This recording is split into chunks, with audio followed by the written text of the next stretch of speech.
এমন কোনো মানুষ আছেন এই সংসারে যার অসুখ করে না? প্রত্যেক মানুষ কখনো না কখনো অবশ্যই অসুস্থ হয়েছে, তার এই শরীর রোগের শিকার অবশ্যই হয়েছে। এবারে দেখুন, এই রোগ আসে আবার এই রোগ চলেও যায়, কিন্তু সেই রোগ আমাদের কষ্ট দিতে কেন সক্ষম হয়? কারণ হলো স্বচ্ছতা। যদি এই স্বচ্ছতা শরীরে না থাকে তাহলে মানুষকে শারীরিক কষ্ট পেতেই হবে। ঠিক সেইভাবেই অত্যন্ত প্রয়োজনীয় হলো এই স্বচ্ছতা যেন মনেও থাকে। যদি এই স্বচ্ছতা মনে না থাকে তাহলে মানুষ চারিত্রিকভাবে কষ্ট সহ্য করেন। এবারে নিবারণ কি হতে পারে? বড়ই সহজ এর উপশম। যদি রোগ শরীরে হয় তাহলে সর্বপ্রথম স্বচ্ছতা বজায় রাখতে শিখুন, এই শরীরকে পরিষ্কার রাখতে শিখুন। বিচক্ষণতার সাথে এই রোগের সম্মুখীন হন, ভয় পাওয়ার কোনো দরকার নেই। ব্যায়াম করতে থাকুন, সব ঠিক হয়ে যাবে। সেইভাবেই যদি এই অসুখ মনে হয় তাহলে কি করা যায়? সর্বপ্রথম তার আধারের উপরে নজর দিন। আপনার এই আধারই হলো আপনার আহার। যা আপনি আহার করবেন সেরকমই মানুষ হয়ে উঠবেন। সেইভাবেই আপনি যেরকম ভাবেন সেরকমই মানুষ হয়ে উঠবেন। সেই জন্য নিজের ভাবনাকে শুভ করুন, নিজের দৃষ্টিভঙ্গিকে শুভ করে তুলুন, সব কিছু সঠিক হবে।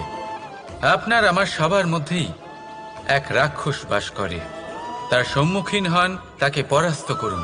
তাহলে এই রোগ সে শরীরেই হোক বা মনের মধ্যে, যদি সঠিক সময় তাকে আটকানো না যায় তাহলে যে কোনো সময় তা মহামারীর রূপ ধারণ করবে। সেই জন্য সাবধানে থাকুন, সুস্থ থাকুন।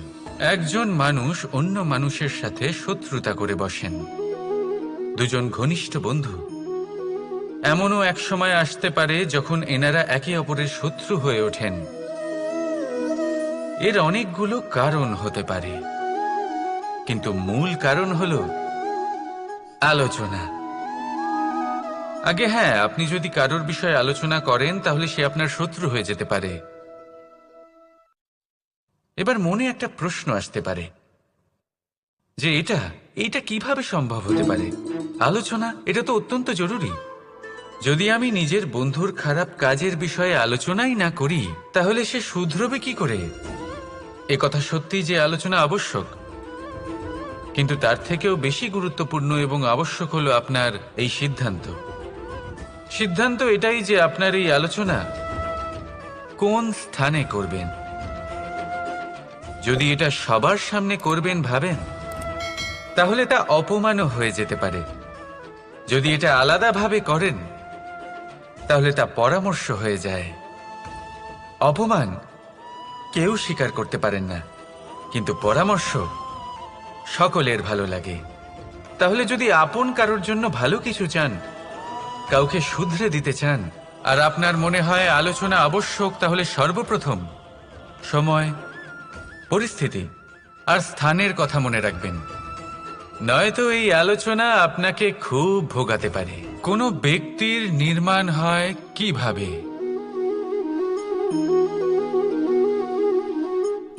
কেউ বলবেন পঞ্চতত্ত্বের দ্বারা, কেউ বলবেন আত্মা, দেহ ও চেতনার দ্বারা, কেউ বলবেন ঈশ্বরের কৃপার দ্বারা, তো কেউ বলবেন এই প্রকৃতির পরীক্ষার দ্বারা।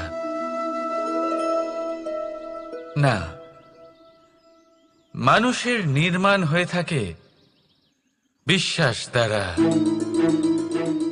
ব্যক্তি তখনই গড়ে ওঠেন যখন ব্যক্তিত্ব থাকে, ঠিক কিনা? আর ব্যক্তিত্ব তখনই হবে আর সেরকমই হবে যেরকম বিশ্বাস আপনি নিজের উপরে রাখবেন। যদি আপনি মনে করেন আপনি বিষের ন্যায় হবেন তাহলে আপনি বিষাক্তই হবেন। যদি আপনি এটা মনে করেন যে আপনি অমৃতের ন্যায় হবেন তাহলে আপনি অমরই হয়ে যাবেন। যদি আপনি নিজের উপরে বিশ্বাস রাখেন যে আপনি সংসারের সব থেকে উঁচু পর্বতের শিখরে পৌঁছতে পারবেন তাহলে আপনি অবশ্যই পৌঁছবেন। যদি আপনার এরকম মনে হয় যে আপনি এরকম কখনো করতে পারবেন না, তাহলে এরকম কখনোই হবে না। ভেবে দেখবেন, বিশ্বাসের মধ্যেই বিশ্ব বাস করে থাকে। তো আপনার অস্তিত্ব কেন করবে না? যেমন বিশ্বাস আপনি নিজের উপরে রাখবেন, তেমনই আপনি হয়ে উঠবেন।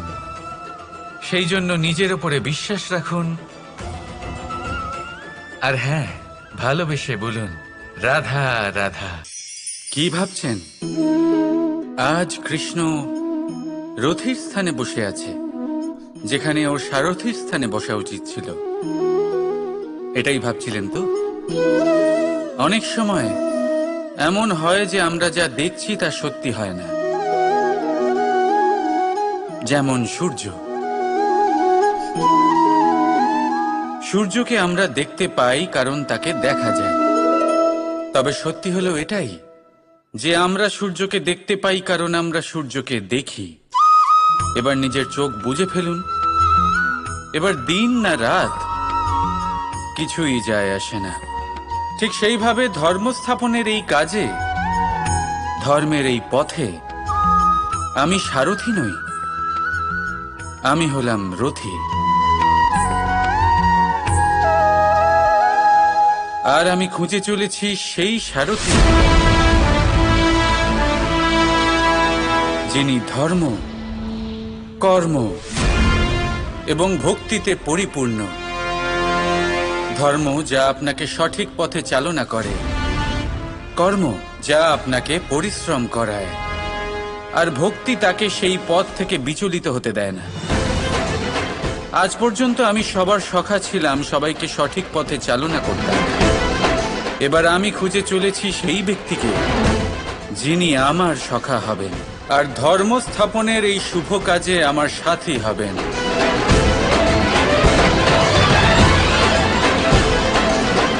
বন্দে কর্মা, বন্দে ধর্মা, রাধা রাধা। দাদা আমাকে সব সময় জিজ্ঞাসা করেন যে কানাই, তোমার এই মুখের হাসি, তোমার মুখে সব সময় কেন থাকে, কিভাবে থাকে? সামনে শত্রুপক্ষকে দেখেও ধৈর্য হারাও না, কেউ তোমার নিন্দে করলেও তার সাথে ঝগড়া করো না, কেউ তোমার বিষয় খারাপ ভাবলেও তাকে ঘৃণা করো না। কিভাবে আর কেন করো? আপনার মনেও নিশ্চয়ই এই প্রশ্ন আসে। এবারে বলি, এর উত্তর অত্যন্ত সরল। কখনো দেখেছেন গরু আর তার বাচ্চাকে কিভাবে সে তার মায়ের দুগ্ধ পান করে?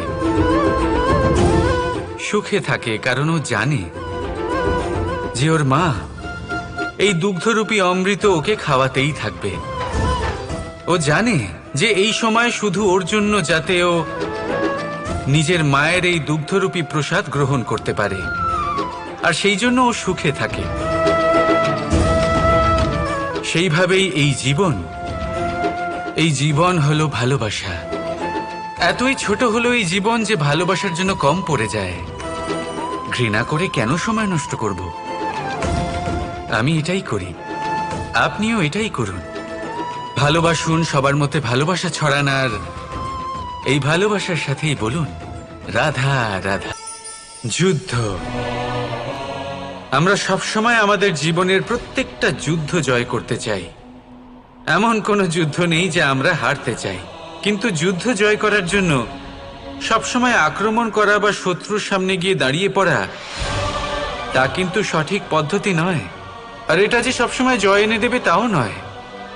জেতেন তিনি যিনি আগে শান্ত হয়ে শত্রুকে দেখেন, বোঝার চেষ্টা করেন, পরখ করেন, তার শক্তির সম্পর্কে অনুমান করেন, পরিকল্পনা করেন, আর তারপর বিবেক দিয়ে তার সম্মুখীন হন। কারণ শত্রু যে কেউ হতে পারে। শত্রু একজন মহাযোদ্ধা হতে পারে, আবার হতে পারে এক মহাব্যাধিও। যদি যোদ্ধা হয় তাহলে তার শক্তিকে বুঝুন, তার দুর্বলতা বুঝুন, আর যদি ব্যাধি হয় তাহলে তার ছড়ানোর কারণ বুঝুন, আর তারপর সেই কারণের ওপর প্রহার করুন। রোগ মুক্ত হয়ে যাবে আর তাকে পরাস্ত করা অত্যন্ত সহজ হয়ে যাবে।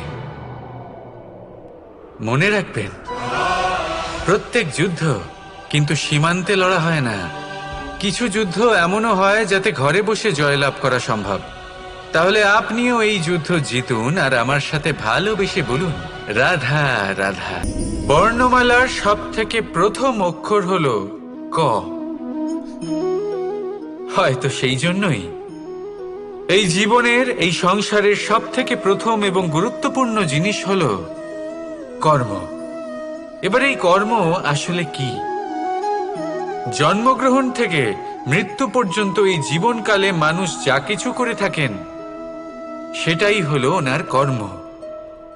এটা যা কিছু হতে পারে, দয়া করে দান করা ভিক্ষা, আবার ছলনা করার বাসনা নিয়ে বলা কোনো মিথ্যা। এবার একটা মানুষের কর্ম সমগ্র মানব জাতির প্রারব্ধ নির্ধারিত করতে পারে। এতটাই শক্তি থাকে এই কর্মে। যদি কথা বলা হয় ধর্ম স্থাপনের সারথীর, তাহলে তার সব থেকে গুরুত্বপূর্ণ গুণ হলো তার কর্ম। সেই জন্য আমি খুঁজে চলেছি এমন একজন ব্যক্তি যিনি শুধু বীর নন, যিনি কর্মবীরও। কারণ এই রথের দড়ি হোক বা সংসারের আশা, এই দুটোই তিনি সামলাতে পারবেন। এবার এটাই দেখতে হবে এই স্বয়ম্বরে এমন কোন ব্যক্তি আছেন যিনি নিজের এই কর্মকে পূর্ণ নিষ্ঠার সাথে পালন করতে পারেন। আসুন আমার সাথে ভালোবেসে বলুন রাধা রাধা। পলায়ন করা অর্থাৎ পালিয়ে যাওয়া, কোনো পরিস্থিতি বা বিপদের থেকে মুখ ঘুরিয়ে পালিয়ে যাওয়া। অনেক সময় আমরা জীবনে এটা করে থাকি, অনেক সময় সেটা উচিত, কারণ সব থেকে শ্রেষ্ঠ যুদ্ধ হলো সেটাই যা কখনো লড়াই হয়নি। কিন্তু যদি আপনার পালিয়ে যাওয়ার ফলে এদিকে পাপ বৃদ্ধি পেতে থাকে, তাহলে সেই পলায়ন হলো অনুচিত। সেখানে যুদ্ধ করা অতি আবশ্যক হয়ে ওঠে। শান্তি সবাই চান, শান্তি হলো সর্বশ্রেষ্ঠ। আর কখনো কখনো এই শান্তিকে বজায় রাখার জন্য মহাযুদ্ধ লড়তে হতে পারে। যদি আপনি পলায়ন করেন নিজের স্বার্থের থেকে, তাহলে উচিত কাজ, বরং শ্রেষ্ঠ। কিন্তু যদি আপনি পলায়ন করেন ধর্ম স্থাপনার কাজ থেকে, তা উচিত নয়। এই সংসারের ভাগ্যের মঙ্গলের জন্য অনেক সময় অনিমন্ত্রিত স্বয়ম্বরে যেতে হয়, কারণ ধর্ম স্থাপনার এই কাজ পলায়ন করে নয়, কর্মের পালন করে করতে হয়। তাহলে পলায়ন করুন স্বার্থের থেকে, কুকর্মের থেকে, কুচিন্তার থেকে, অহংকার থেকে, আর পালন করুন ধর্মের, পালন করুন কর্মের। বন্দে ধর্মা, বন্দে কর্মা। রাধা রাধা। প্রতিজ্ঞা ছোট একটা শব্দ, কিন্তু এর মধ্যে শক্তি অনেক থাকে। যে ব্যক্তি প্রতিজ্ঞা পালন করেন তাতে অটল থাকেন, সংসার তাকে সম্মান করে। আর যে ব্যক্তি এটা করতে পারেন না, তিনি বদনামের ভাগীদার হয়ে যান। এবার এটা আমরা সবাই জানি, কিন্তু দেখুন এই প্রতিজ্ঞার পালন কি যে কোনো পরিস্থিতিতে সেই যাই হোক না কেন করা উচিত? অর্থাৎ সংসার এদিক থেকে ওদিক হয়ে যাক, কিন্তু আমি আমার প্রতিজ্ঞায় অটল থাকব, এটা কি উচিত? এবার এটা আমরা বুঝবো একটা উদাহরণের দ্বারা। ধরুন আপনি আজ একটা প্রতিজ্ঞা নিলেন, বনের একটা সিংহকে আপনি রক্ষা করবেন। এ তো খুব ভালো কথা যে আপনি কারোর প্রাণ রক্ষা করবেন। আপনি শিকারীর হাত থেকে ওকে রক্ষা করবেন, ওকে বিপদের হাত থেকে রক্ষা করবেন। এতে প্রকৃতির ভারসাম্য বজায় থাকবে। কিন্তু যদি এই সিংহ নির্দোষদের ওপর আক্রমণ করে, তখনও কি এর প্রাণ রক্ষা করা উচিত হবে? তখনও কি নিজের প্রতিজ্ঞায় অটল থাকা উচিত হবে? না, কারণ তখন এটা পাপে পরিণত হবে। কোন রকম প্রতিজ্ঞা, কোন রকম প্রতিশ্রুতি যদি এই প্রকৃতির ধ্বংসতে সহায়ক হয়, যদি ভারসাম্য নষ্ট হয়, তাকে ওখানেই ভেঙে দেওয়া উচিত। আর এটা আপনাকে শিখতেই হবে, সময়ের সাথে আপনাকে বদলাতে হবেই। কারণ যিনি সময়ের সাথে বদলান না, সেই প্রকৃতি তার ব্যক্তিত্ব বদলে দেন।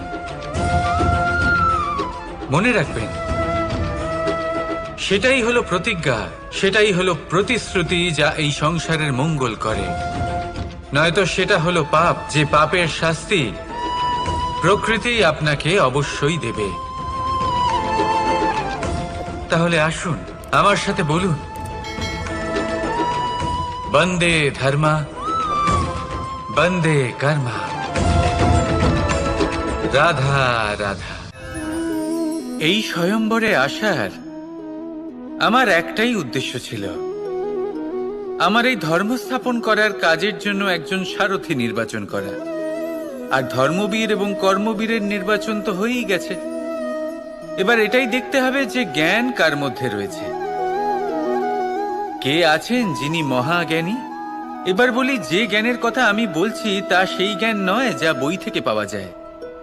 এটা সেই জ্ঞান নয় যা বটগাছের মতো বিশাল আকার হয় বা পর্বতের মতো অটল হয়। না, আমি যে জ্ঞানের কথা বলছি এটা হলো সেই জ্ঞান যা জীবনের পাঠশালা থেকে শেখা হয়। জীবনের প্রত্যেকটা ঘটনা থেকে এই শিক্ষা পাওয়া যায়, যা হলো বাতাসের মতোই সরল আর জলের মতো নিজের পথ সে নিজেই বানিয়ে নেয়। আমি সেই জ্ঞানের কথা বলছি। এবারে দেখতে হবে কে এই মহাজ্ঞানী, কে আছেন যার মর্যাদার বিষয়ে জ্ঞান রয়েছে, কে আছেন যিনি শাস্ত্র এবং শস্ত্রের মতোই বিনম্রতারও জ্ঞান রাখেন। এমন কে আছেন সেটাই তো দেখতে হবে, কারণ ধর্মের এই রথকে অগ্রসর করার জন্য জ্ঞানের চাকা অত্যন্ত গুরুত্বপূর্ণ। তাহলে আসুন আমার সাথে ভালোবেসে বলুন, রাধা রাধা। যদি সন্তান কোনো দুষ্কর্ম করে, তাহলে সেই অপরাধ শুধু কি সেই সন্তানের? না, যদি সন্তান দুষ্কর্ম করে তাহলে অপরাধী তার মাতা পিতাও, যারা পুত্রমোহর কারণে সেই অনুচিত কাজে তাকে বাধা দেননি। অপরাধী হলেন তার পিতামহ, যিনি নিজের কর্তব্যবোধের কারণে নিজের পরিবারের যত্ন নেননি, যিনি সন্তানকে কখনো শাস্তি দেননি। অপরাধী হলেন তার সেই গুরুও, যিনি নিজের শিষ্যের সেই দুষ্কর্ম দেখেও তাকে প্রতিহত করতে পারেননি। একজন হবু রাজার কর্তব্য হলো নিজের প্রজার কাছে সে যেন এক উদাহরণ প্রস্তুত করতে পারে। কিন্তু যদি এত অনুচিত উদাহরণ প্রস্তুত হয়ে থাকে, তাহলে মা বাবার, বাড়ির বয়োজ্যেষ্ঠদের কর্তব্য হলো ওনারা যেন সেটা সেখানেই থামায়, হয় ভালোবেসে নয়তো শাস্তি দিয়ে। যদি না থামানো হয় তাহলে মহাভারত অবশ্যম্ভাবী। অনেক ব্যক্তির মনে একটা প্রশ্ন জাগে আমাকে আর রাধাকে নিয়ে। বলেন যে, না আমি আর রাধা একসাথে থাকি, না আমাদের বিয়ে হয়েছে, আমি এখানে দ্বারকাতে ও ওখানে বর্ষণাতে, তাও এত ভালোবাসা কি করে? এ কেমন সম্পর্ক? আমি তাদের একটা সহজ কথা বলতে চাই। আপনি কখনো আয়নার দিকে দেখেছেন? নিজের দুই চোখের দিকে তাকিয়ে জিজ্ঞাসা করুন, এই দুই চোখ একসাথে কেন বন্ধ হয়, একসাথে কেন খোলে, একসাথে কেন ঘুমোয়, একসাথে কেন কাঁদে? আজীবন কোনো এক মানুষের সাথে সম্পর্ক রাখা অবশ্যই সম্ভব, তাদের সাথে দেখা না করে। আমার আর রাধার ভালোবাসাও কিছুটা এরকমই, আর কিছুটা এরকমই হয় ভালোবাসা দুই নয়নের মতো, যারা কখনোই মিলিত হবে না কিন্তু চিরকালের জন্য একসাথে জুড়ে থাকবে। এই অনুভূতি নিঃস্বার্থ হয়, আর এই নিঃস্বার্থ ভালোবাসা আপনাকে আনন্দের পথে অগ্রসর করে। জীবনে সবসময় নিঃস্বার্থভাবে ভালোবাসুন, শুধুমাত্র আনন্দই পাবেন। তাহলে আসুন আমার সাথে নিঃস্বার্থ। মানুষ অসুস্থ কেন হন? শারীরিক দুর্বলতার কারণে? না, মানুষ অসুস্থ হন তার মানসিকতার কারণে, তার বিবেকের কারণে, তার কর্মের কারণে, তার ক্রোধের কারণে। আর যখন কেউ সুস্থ হন, ঠিক হয়ে যান, তার মানে এটা নয় যে শুধু ওষুধের জন্য তিনি সুস্থ হয়েছেন। না, এটা কারোর তার প্রতি প্রেমের প্রভাব, বিশ্বাসের প্রভাব, সম্বলের প্রভাব। শুধুমাত্র ওষুধ দিয়ে কিছুই হয় না। যদি মনে প্রেম থাকে, বিবেক থাকে, বিশ্বাস থাকে, সম্বল থাকে, তবেই সেই ওষুধ কাজ করতে পারে। তাই মনে রাখবেন, এই জীবন হলো অত্যন্ত ছোট। মনে প্রেম ভাব রাখুন, মিত্রতা করুন, শত্রুতা নয়। ভালোবাসুন, বিদ্বেষ নয়। আর এই ভালোবাসার সাথেই বলুন রাধা রাধা।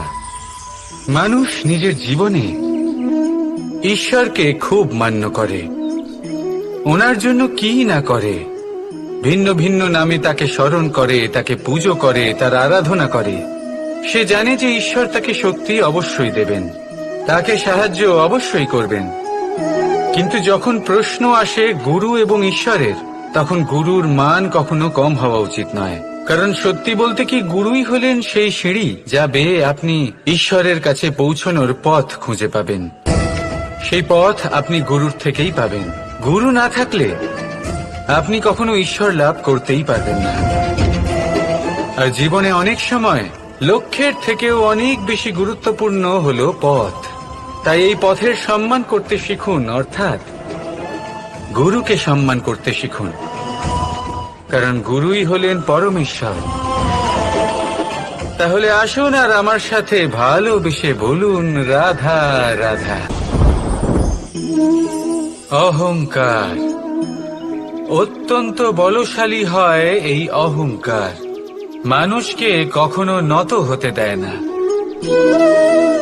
অদ্ভুত ব্যাপার, এই অহংকার যা মানুষকে কখনো নত হতে দেয় না, সেটাই তার পতনের কারণও হয়ে দাঁড়ায়। যেখানে মানুষ এটা ভাবতে শুরু করে যে শুধুমাত্র সেই যোগ্য, সেখান থেকেই তার পতন। রাধা। মানুষ এক অত্যন্ত বিচিত্র প্রাণী। পরিকল্পনা করে, ষড়যন্ত্র করে, প্রচেষ্টা করে কিনা। দেখুন, যদি কোনো মানুষ এটা ভাবে যে আমি এই সব কিছু করতে পারি, তাহলে তা হলো বিশ্বাস। কিন্তু যদি সে এটা ভাবতে থাকে যে শুধুমাত্র আমি এই কাজ করতে পারি, তাহলে তা হলো সেই ব্যক্তির অহংকার। আর এটা আপনাকে বিনাশের দিকে অবশ্যই নিয়ে যাবে। মনে রাখবেন, যখন আমি আর শুধুমাত্র এই দুই এক হয়ে যায়, সেখান থেকে আপনার পতনের সূত্রপাত হবেই। তাই আপনি কখনোই এই অহংকারের চক্রব্যূহে ফেঁসে যাবেন না। বিশ্বাস রাখুন নিজের ওপর এবং অন্যের ওপরও। আর মনে রাখবেন, বিশ্বাসের মধ্যে বিশ্বের প্রত্যেকটা বস্তু বসবাস করে। তাই এই অহংকারকে ত্যাগ করে ফেলুন আর আত্মবিশ্বাসের ওপর মনোসংযোগ করুন। আর আমার সাথে ভালোবেসে বলুন রাধা রাধা। জীবনে এমন কিছু কাজ রয়েছে যা আপনাকে একাই করতে হয়, আর এমন কিছু কাজ রয়েছে যা আপনাকে একসাথে মিলে করতে হয়, একজোট হয়ে, সঙ্গবদ্ধ হয়ে। এবার সঙ্গবদ্ধ বলতে কি বোঝাতে চাইছি? আমি তাদের কথা বলছি না যারা বাস্তবিকভাবে একে অপরের সাথে কাজ করেন। আমি তাদের কথা বলছি যারা একে অপরের থেকে দূরে থেকেও একে অপরকে বিশ্বাস করেন। আমি আগেও বলেছিলাম, সমস্ত বিশ্বের আশা বিশ্বাসেই বসবাস করে, তাই না? তাই যেখানে সমস্ত বিশ্ব আছে, সমস্ত সংসার আছে, সেইখানেই বিশ্বাস রয়েছে। তাই আপনার আশেপাশে এমন দল সঙ্গবদ্ধ করুন যাদের আপনার উপর বিশ্বাস আছে আর যাদেরকে আপনি বিশ্বাস করতে পারেন। তাহলে আসুন আর আমার সাথে ভালোবেসে বলুন রাধা রাধা। মানুষ এক অত্যন্ত বিচিত্র প্রাণী। পরিকল্পনা করে, ষড়যন্ত্র করে, প্রচেষ্টা করে, কাউকে পরাজিত করার চেষ্টাও করে। সাপকে একটা দড়ি মনে করে হাতে চেপে ধরার চেষ্টা করে, কিন্তু একটা কথা বুঝতেই পারে না, সময়ের এই সাপ, এটা হাতে চেপে ধরাই যায় না। আর আপনি যা করবেন তা আবার ফিরে আসবে আপনারই সামনে। দেখুন, এতে কিছুই যায় আসে না যে আপনি কুম্ভকারের পুত্র নাকি কৃষ্ণের পুত্র। যদি আপনি অনুচিত কর্ম করেন তাহলে আপনার সাথেও অনুচিতই হবে। অশুভ কর্ম করলে আপনার সাথেও অশুভই হবে। কুরু বংশ অত্যন্ত মহান বংশ ছিল এই কুরু বংশ। কি হলো তার সাথে? একটা গোটা বংশ বয়ে গেল। কারণ ওনাদের উদ্দেশ্য অশুভ ছিল। অন্যদিকে 5 জন বনবাসী পাণ্ডব মহাভারত বিজয়ী হলেন, কারণ তাদের উদ্দেশ্য শুভ ছিল। তাই মনে রাখবেন, শুভ অগ্নি প্রজ্বলিত করবেন, শুভ তাপ সঞ্চার হবে। অশুভ অগ্নি প্রজ্বলিত করবেন, নরকেই জ্বলতে হবে। তাহলে আসুন আর আমার সাথে ভালোবেসে বলুন, রাধা রাধা। আমরা যে মানুষকে চাই, যাকে আমরা ভালোবাসি, তাকে একটা উপহার অবশ্যই দিতে চাই। এমন এক উপহার যা ওনার ভালো লাগবে, যা শ্রেষ্ঠ হবে, অতি প্রিয় হবে, বহুমূল্য হবে, বা বলতে পারেন মূল্যবান হবে। তাই আমরা কি করি? আমরা বাজারে যাই, তার জন্য স্বর্ণ, আভূষণ, হিরে, মুক্ত এইসব নিয়ে আসি। কিন্তু এটাই কি সর্বশ্রেষ্ঠ উপহার? কখনোই না। সর্বশ্রেষ্ঠ উপহার হলো স্বাধীনতা। তাকে নিজের মনের মতো বাঁচার স্বাধীনতা। যদি আপনি কাউকে স্বাধীনতা না দিতে পারেন, তাহলে সে কোথাও না কোথাও বন্দী হয়ে যায়, তার বিকাশ কোথাও না কোথাও আটকে যায়। কিন্তু যদি আপনি কাউকে স্বাধীনতা দিতে পারেন, তাহলে আপনি দেখবেন ও সমস্ত সংসারকে, এই জীবনকে নিজের দৃষ্টিভঙ্গি দিয়ে দেখবে, বুঝবে যে কোনটা হলো উচিত আর কোনটা হলো অনুচিত। আর এটাই হলো সর্বশ্রেষ্ঠ। আর এবার যদি কাউকে স্বাধীনতার মাধ্যমে এত বড় একটা শক্তি দিতে পারেন, তাহলে আপনি আমাকে বলুন, এর থেকে বড় উপহার আর কি হতে পারে? সমর্পণ। যখন আপনার বিশ্বাসের প্রয়োজন পড়বে, যে মানুষ আপনার রাধা রাধা, আপনার জীবনে আপনার প্রকৃত বন্ধু আসলে কে? আপনার সব থেকে শ্রেষ্ঠ মিত্র আসলে কে? তিনি যিনি সময় এলে পরে আপনাকে সাহায্য করেন, নাকি তিনি যিনি সময় এলে পরে আপনাকে অর্থ দেন? দেখুন, আমরা হলাম মানুষ, আমাদের জীবনে লেনদেন চলতেই থাকে। এটা আমাদের জীবনের অভিন্ন অংশ। কিন্তু অনেক সময় এমন হয় যে আমরা তাকেই নিজের প্রকৃত বন্ধু বলে মনে করি, যিনি আমাদের একটা বহুমূল্য উপহার দেন, ঠিক কিনা? এবার আপনার জীবনে সেই বহুমূল্য উপহার কোনটা, ওই অমূল্য মিত্র আসলে কে, সেই সিদ্ধান্ত হলো আপনার। কিন্তু যদি আপনি আমাকে জিজ্ঞেস করেন, তাহলে আমার মতে স্বর্ণ, হিরে, মুক্ত, ধন এগুলো বহুমূল্য নয়। বহুমূল্য হলো সঙ্গ, যখন আপনি একা হয়ে যাবেন, সময়, যখন আপনার তাকে প্রয়োজন হবে, সমর্পণ, যখন আপনার বিশ্বাসের প্রয়োজন পড়বে। যে মানুষ আপনার প্রতি এই 3 গুণ প্রদর্শন করেন, যিনি আপনার কঠিন সময়ে আপনাকে অবশ্যই সঙ্গ দেবেন, যখন আপনার প্রয়োজন পড়বে আপনাকে অবশ্যই সময় দেবেন, আপনার প্রতি সম্পূর্ণ সমর্পিত থাকবেন, সেই হলো আপনার আসল মিত্র, সেই হলো আপনার প্রকৃত বন্ধু। কারণ সত্যি বললে, বন্ধুত্বের অর্থই হলো নিজেকে সম্পূর্ণরূপে কারোর কাছে সমর্পণ করে দেওয়া। তাই আপনার সেই বন্ধুর জন্য নিজের প্রাণ উজাড় করে দিন, আর ভালোবেসে বলুন, রাধা রাধা। শক্তি এক অত্যন্ত বিচিত্র বস্তু, বা বলতে পারেন অনুভূতি। পিতা সবসময় চান যেন তিনি তার শক্তি পুত্রকে সঁপে দিতে পারেন, যাতে সে শক্তিশালী হয়, যাতে তার মঙ্গল হয়। তার পুত্র সবসময় চায় যাতে সে পিতার সেই শক্তি লাভ করে। কিন্তু সেই শক্তি লাভ করার জন্য পুত্র হওয়া যথেষ্ট নয়, যোগ্য পাত্র হতে হয়। আসুন আপনাকে সহজে বোঝাই। যদি আপনি সুপাত্র হন আর আপনাকে শক্তি দেওয়া হয়, তাহলে আপনি সেই শক্তির গুরুত্ব বুঝবেন, কোথায় সেই শক্তি প্রয়োগ করা উচিত সেটা বুঝবেন। আর এটা যেহেতু অর্জন করা শক্তি হবে, সেই শক্তির অপব্যবহার হবে না। কিন্তু যদি এই আপনি কুপাত্র হন আর যদি আপনাকে এই শক্তি দেওয়া হয় তাহলে কি হবে? দেখতে গেলে এই শক্তি আপনি দান হিসেবে পেয়েছেন, তাই না আপনি এই শক্তির গুরুত্ব বুঝবেন আর না এর প্রয়োগ আপনি জানবেন। তার অপব্যবহার হওয়া সুনিশ্চিত। তাই যদি আপনি কোনো শক্তি অর্জন করতে চান তাহলে আগে তার যোগ্য হয়ে উঠুন। পুত্র নয়, পাত্র হয়ে উঠুন। আর আমার সাথে ভালোবেসে বলুন, রাধা রাধা। শক্তি শক্তি অর্জন করা এতটা কঠিন নয় যতটা শক্তি লাভ করার পরে সেই শক্তি সামলানো কঠিন হয়। কারণ যেই মানুষ শক্তি লাভ করে তার মনে গর্ববোধ জন্মায়, জন্মায় অহংকার, জন্মায় জেদ। তাই শক্তি প্রাপ্ত করার সাথে বিনম্র থাকাও অত্যন্ত আবশ্যক। আর এটা আমাদের শেখা উচিত বৃক্ষের থেকে। বৃক্ষ যা আমাদের ফল দেয়, বৃক্ষ যা যত ফল দেয় ততটাই ঝুঁকে যায়।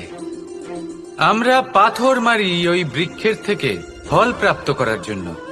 সেই পাথরের মার সহ্য করেও বৃক্ষ আমাদের ফল দেয়।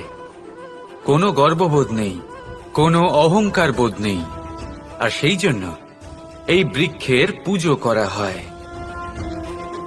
এটাই হলো মাহাত্ম্য শক্তির সাথে বিনম্রতার।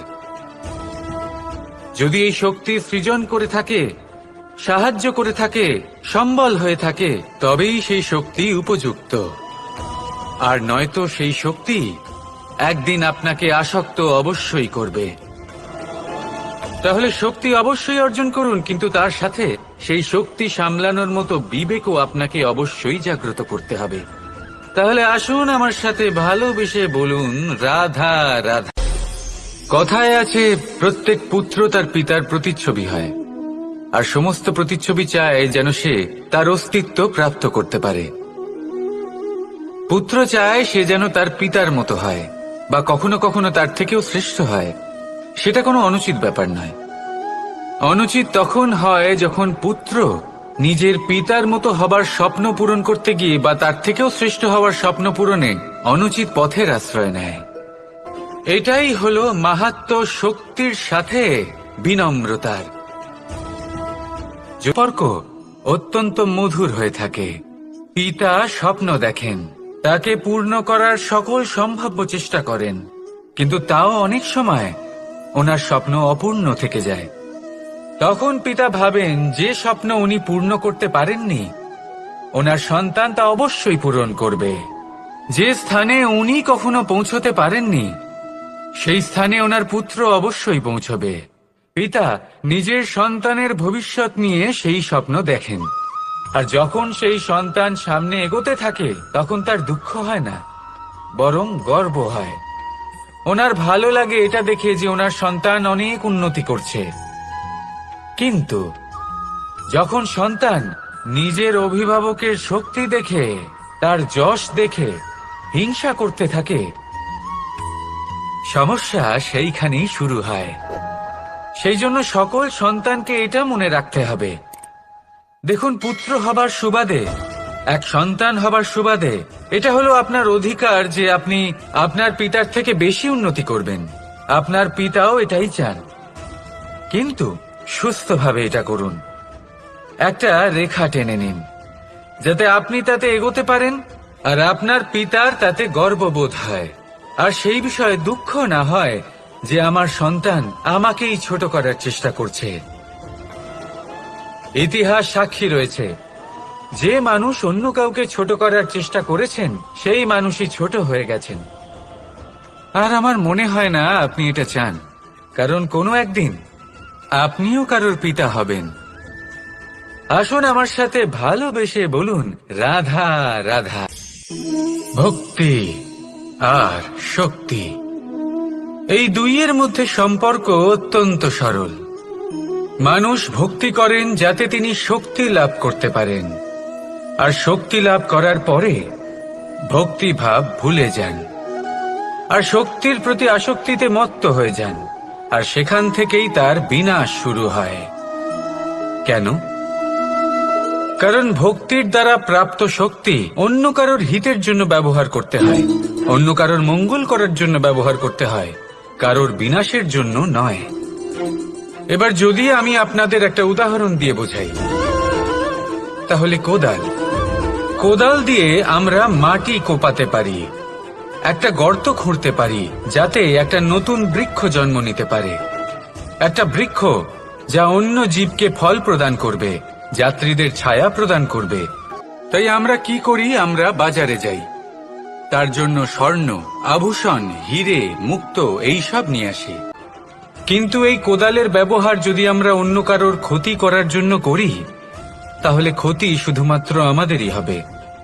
তাই জীবনে যদি আপনি কোনো শক্তি লাভ করেন, হয়তো ভক্তির দ্বারা বা অন্য যেখান থেকেই হোক, তার সদ্ব্যবহার করতে শিখুন, নয়তো এই প্রাপ্ত শক্তি আপনার পতনের কারণ হয়ে দাঁড়াবে।